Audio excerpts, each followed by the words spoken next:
నేను మలాలా యూసఫ్ జాయ్ని కాదు. నేను నా దేశంలో స్వేచ్ఛగా మరియు సురక్షితంగా ఉన్నాను. భారత్లో భాగమైన నా స్వస్థలం కశ్మీర్.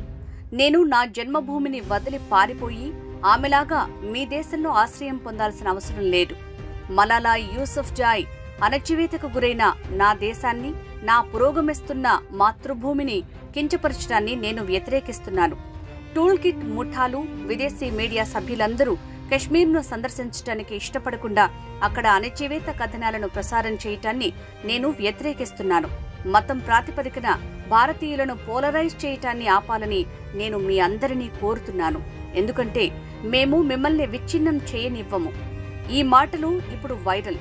ఇవి యానా మీర్ అనే కశ్మీరీ జర్నలిస్ట్ మాటలు. ఎక్కడ? బ్రిటన్ పార్లమెంటు భవనంలో.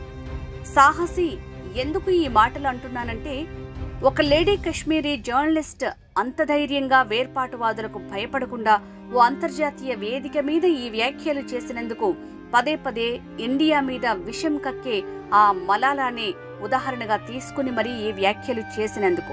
మలాలా తెలుసు కదా, బాలికల విద్యా హక్కు మీద మాట్లాడి ఉగ్రవాదుల తూటాలకు గురై చిన్నతనంలోనే నోబెల్ ప్రైజ్ పొందిన మహిళ. ఆమె తన అనుభవాలతో ఐఎమ్ మలాలా అని ఓ పుస్తకం కూడా రాసింది.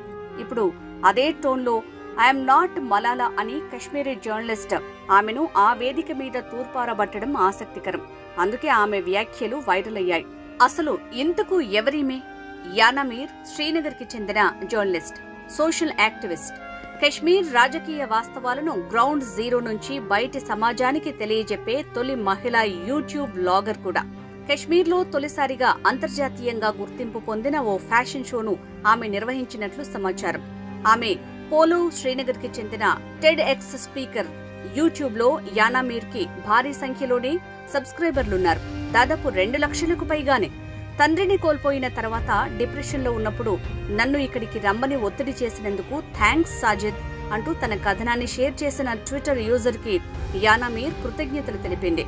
నువ్వు లేకపోతే నేనిక్కడికి వచ్చేదాన్నే కాదు. అలాగే ఈ మలాలా సిద్ధాంతాన్ని నా సోదరి కూడా ఇచ్చింది. అవును, కుటుంబం మద్దతు లేకుండా ఎవరూ ఏమీ కాలేరు అంటున్నది ఆ గొంతు.